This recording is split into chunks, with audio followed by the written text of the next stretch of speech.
अभी मेरा गुरुजी का हुक्म है, तुम जहां जाओगे गुरु की वाणी कीर्तन करो। गुरुजी का मुखरमंच से जो बात तुम सुने हो, शुद्ध भक्तों का मुखरमंच जो बात तुम सुने हो, जो शास्त्र की वाणी है, विशेष रूप से श्रीमद् भागवत की वाणी तुम कीर्तन करो। उससे क्या होगा? तुम्हारा दिल साफ होगा, भगवान में भक्ति होगी। मेरा तो अधिकार नहीं है भाषा के ऊपर, टूटी फूटी हिंदी कहता हूँ, बांग्ला का कंठ का आवाज है। अभी पंजाब में जा रहा हूँ, पंजाबी बोली थोड़ा थोड़ा समझ में आता है, लेकिन बोल नहीं सकता हूँ। असी तुहाडे गल नहीं जानते, तुसी साडे गल नहीं जानते। मैं क्या असी तुसी तुहाडे साडे थोड़ा कुछ बोल देते, लेकिन पूरी तरफ से बोलने के लिए योग्यता नहीं है। टूटी फूटी हिंदी कहता हूं। आप लोग ध्यान देके सुनने से तब आप लोग को समझ में आएगा।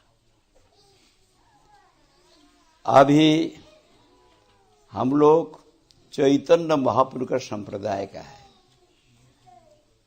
चैतन्य महाप्रभु की शिक्षा अनुशीलन विस्तार करने के लिए हमारा परम गुरु जी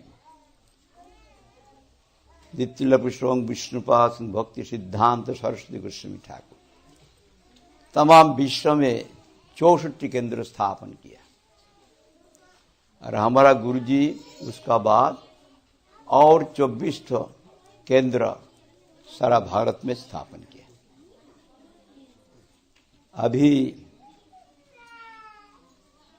वही गुरु जी का हुक्म है, चैतन्य महाप्रभु का वाणी कीर्तन करो, उनकी शिक्षा अनुशीलन करो, विस्तार करो। चैतन्य महाप्रभु उन्होंने क्या शिक्षा दिया? उनका नया कुछ शिक्षा नहीं है। भागवत धर्म, भक्ति धर्म, प्रेम धर्म शिक्षा दिया। शास्त्र तो बहुत है। वेद को विभाग किया कृष्ण द्वैपायन वेद व्यास मुनि, ऋक् साम यजुः अथर्व। वेदांत तो लिखा जो ज्ञानियों का श्रेष्ठ ग्रंथ है, वेद व्यास मुनि लिखा। सबको क्या गुरु है? कृष्ण द्वैपायन वेद व्यास मुनि सनातन धर्म में। और 18 पुराण लिखा, महाभारत लिखा, महाभारत अंतर्गत गीता भी लिखा। ऐसा कोई साधारण आदमी नहीं कर सकता है। भगवान का शक्तावेश अवतार है, लेकिन उनको शांति नहीं मिला इतना कुछ लिखने का बाद भी। तब उनका गुरुजी नारद गोस्वामी उनको याद किया। जो अपना हिम्मत से होता है तब तक हम लोग किसी का सहारा नहीं लेते। वेद व्यास मुनि अपना जीवन देके शिक्षा दिया। देखो दुनिया में कोई मनुष्य है जो वेद को विभाग कर दिया, ऋक् साम यजुः अथर्व, इसका ऐसा योग्यता है? मैं किया हूं, और 18 पुराण लिखा हूं, 6 सात्विक, 6 राजसिक, 6 तामसिक। वेदांत लिखा हूं, फिर महाभारत लिखा हूं, महाभारत अंतर गीता भी लिखा हूं। सारा दुनिया में जिनका आदर है, लेकिन मेरा शांति नहीं मिला।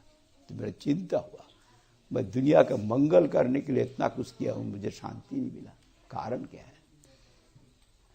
तब वेद व्यास मुनि बद्रिकाश्रम, बद्रीनारायण मंदिर है, वैकुंठ का धाम, हरिद्वार कहते, हरिद्वार, हरि से हरि का धाम में जाने के लिए हरिद्वार से जाने पड़ता है। बद्रिकाश्रम, और बद्रिकाश्रम से 1000 फीट ऊपर में व्यास गुफा है, वैष्णदेव का गुफा है। वहां पर वैष्णदेव नारद गोस्वामी का उपदेश अनुसार भागवत लिखा। नारद गोस्वामी वेद व्यास मुनि को बोला, तुम क्या किए हो? दुनिया का मनुष्य धन चाहते हैं, धन होने से सुख होगा। मैं अर्थशास्त्र लिखा हूं जैसे उनको धन मिल जाए। दुनिया का मनुष्य अपना कामना पूर्ति में सुख मानते हैं, मैं काम शास्त्र लिखा हूं जैसे उनका कामना पूर्ति हो जाए। दुनिया के मनुष्य मरने के बाद स्वर्ग आदि सुख चाहते हैं, उसके लिए मैं धर्मशास्त्र लिखा हूं, जो दुनिया का मनुष्य चाहते हैं उसके लिए मैं व्यवस्था दिया हूं। उनको तो सुख दिया हो तो मेरा तो सुख मिलना चाहिए। तब नारद गोस्वामी कहते जो कुछ व्यवस्था तुम दिए हो वो गंदा काम किए। किस लिए? धर्म अर्थ काम ये नाशवान है। अजीब स्वरूप में आत्मा है, शरीर नहीं है। शरीर को कोई व्यक्ति नहीं बनते। जब तक अनुसच्चिदानंद आत्मा शरीर में रहते तब तक उसको व्यक्ति माना जाता है। जो आत्मा चला जाएगा, जो अनुसच्चिदानंद है, आप लोग यहां पर है, मैं जब पूछूं कोई आप लोग मरने के लिए चाहते हैं, आप लोग क्या बोलेंगे? स्वामी जी मैं तो मरने के लिए नहीं चाहता हूं। तो आप तो मरेंगे, शरीर का जन्म है, इसका तो मृत्यु हो गई। कोई बात सकता है दुनिया में? किसी को देखा शरीर लेके हमेशा जिंदा है? इसलिए कहते हैं जन्म जो होगा तो मृत्यु तो होगा ही, लेकिन मैं हमेशा जिंदा रहने के लिए क्यों चाहता हूं? मेरा अंदर में मैं स्वरूप में साथ हूं, लेकिन भगवान को भूल के भगवान के माया से मोहित होकर मैं समझता हूं मेरा जन्म हुआ, मेरा शरीर मिला, शरीर में मैं रहता हूं, थोड़ा वक्त में मृत्यु होने से मैं मर जाऊंगा। जितना दिन रहता हूं 3 किस्म का ताप मिलता है, आध्यात्मिक, अधिभौतिक, आधिदैविक ताप। शरीर के बीमारी से मिलता है, प्रियजन का मृत्यु से शोक होता है, आध्यात्मिक क्लेश कहते, और प्राणियों से भी कष्ट मिलता है। अभी तो सबसे ज्यादा खतरा है मनुष्य से। और प्राणी से बच सकता है, लेकिन मनुष्य से बचना मुश्किल हो गया। ये मनुष्य का सबसे जबर शत्रु बन गया।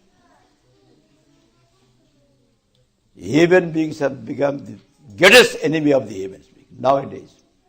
और जानवर से आप लोग बच सकता है, लेकिन मनुष्य से बचना मुश्किल हो गया। सारा दुनिया नाश हो सकता है, ऐसा है। इसलिए कहते हैं, और आधी दैविक ताप और देवता से ताप मिलता है। कभी अकाल हो गया, कभी ज्यादा बारिश हुआ, कोई भूचालन हो गया, गुजरात में कितना आदमी, कोई महामारी हो गया, इतना। और मृत्यु का समय मृत्यु, 3 किस्म का ताप मिलता है। इसलिए हम लोग का भीतर में डर है। हम मरने के लिए नहीं चाहता हूं, स्वरूप में तो मैं नित्य हूं, लेकिन जब भगवान की माया से मोहित होकर भगवान को भूल के इस शरीर में आ गया, मैं समझता हूं मेरा जन्म हुआ, मैं थोड़ा बहुत रहूंगा, मर जाऊंगा, तब भाई होता है। असल में भीतर में जब मैं नित्य नहीं होता, नित्य का जिंदा रहने के लिए इच्छा नहीं हो सकता है। मैं ज्ञान हूं, इसलिए जानने के लिए इच्छा है। अज्ञान का ज्ञान के लिए मांग नहीं होता है। ये युक्ति संगत नहीं है, इट इज नॉट रैशनल। मैं आनंद हूं, आनंद का अभाव का आनंद के लिए मांग नहीं होता है। मैं सच्चिदानंद हूं, नित्य ज्ञानमय, आनंदमय हूं। उसके आत्मा कहते हैं। आत्मा के लिए आत्मा ही जरूरत है, अनात्मा जरूरत नहीं है। लाइक परसिप्स, लाइक जैसे प्लेटो एरिस्टोटल कहते हैं, शरीर में पंचो महाभूत है, आकाश, वायु, आग, जल, मिट्टी है। शरीर पंचो महाभूत से बना। शरीर को रक्षा करने के लिए पंचो महाभूत जरूरत है। जब मर जाएगा पंचो महाभूत में चला जाएगा, पंचतंगत। आत्मा कहां से आया? आत्मा परमात्मा से आया, भगवान से आया। यतो वा इमानि भूतानि जायन्ते येनो जातानि जीवन्ति यत् प्रजन्ति अभिसंविशन्ति तद्विजिज्ञतदेव ब्रह्म। भगवान से निकला, भगवान में है, भगवान के द्वारा है, भगवान के लिए है। इसलिए वही भगवान से तुम हो, भगवान में तुम हो, भगवान के द्वारा हो, भगवान के लिए हो। भगवान है अखिल रसामृत मूर्ति, वो कृष्ण है, हरे को खींचने वाला है। कृष्ण,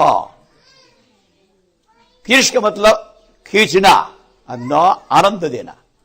जो हर एक को खींचते हैं, आनंद देते हैं, उसका सर्वाकर्षक सर्वानंददायक कृष्ण कहते। इसलिए कृष्ण बृहद से बृहद ब्रह्म है, कृष्ण अणु से अणु परमात्मा है, कृष्ण मध्यम है और कृष्ण सर्व है। हर किस्म का गुण कृष्ण में है। इसलिए कृष्ण को भागवत में लिखा, एतचांशंगला पुरुष कृष्ण तो भगवान स्वयं। कृष्ण स्वयं भगवान है, ओरिजिनल भगवान। और भगवान वही कृष्ण से ही निकला। स्वयं भगवान कहने से ही सत्य है। इसलिए कहते राम निश्चयान्ति साहब कृष्ण से निकला। वेद व्यास ने लिखा है, तुम कृष्ण का महात्म कीर्तन नहीं किया। बोला मैं तो कीर्तन किया। कहा किया? महाभारत में, गीता में। वो तो मुक्ति के लिए किया, कृष्ण के लिए नहीं किया। अभी मेरा ये शरीर है, शरीर को एक पूर्ण वस्तु समझे। शरीर से एक बृहद अंश हाथ निकला, अंगुल निकला। कहां पर है? शरीर में है, शरीर के द्वारा है, शरीर के लिए है। हाथ जब शरीर से असहयोग करे, नॉन कोऑपरेशन करे, आप लोग से दोस्ती करे, आप लोग मिलकर हाथ को सुखी बना सकता है? इसका गठन तांत्रिक अवस्था क्या है? Constitutional position of the hand you have to think. ये शरीर से हाथ है, शरीर में है, शरीर की द्वारा है, शरीर के लिए है। शरीर का सुख से हाथ का सुख, स्वतंत्र से हाथ का सुख नहीं हो सकता। तमाम दिन भगवान से है, भगवान में है, भगवान के द्वारा है, भगवान के लिए है, भगवान का सुख से उनका सुख। तो मुक्ति के लिए कृष्ण का महात्म कीर्तन किया, भगवान के लिए नहीं किया, उनके प्रति के लिए। तो उन्होंने चतुश्लोकी भागवत को उपदेश किया। वही भागवत लेके ध्यान में निमग्न हुआ। सारा कृष्ण लीला देखा, कैसे जीव का बंधन मुक्ति होता है। देख के भागवत लिखा, द्वादश स्कंद भागवत लिखने के बाद पराशांति मिला। हमारा गुरु जी का साथ वहां जाने के लिए मौका मिला था, संभव शास्त्र। वही गुफा जो है बहुत बड़ा गुफा है, उसमें 7-8 मूर्ति बैठ सकता है। हमारा गुरु जी बैठा, हम लोग भी 7-8 मूर्ति बैठा, भागवत पाठ किया, हम लोग सुना। वहां पर जो भागवत लिखने के बाद पराशांति मिला। चैतन्य महाप्रभु भागवत धर्म प्रचार किया, भक्ति धर्म।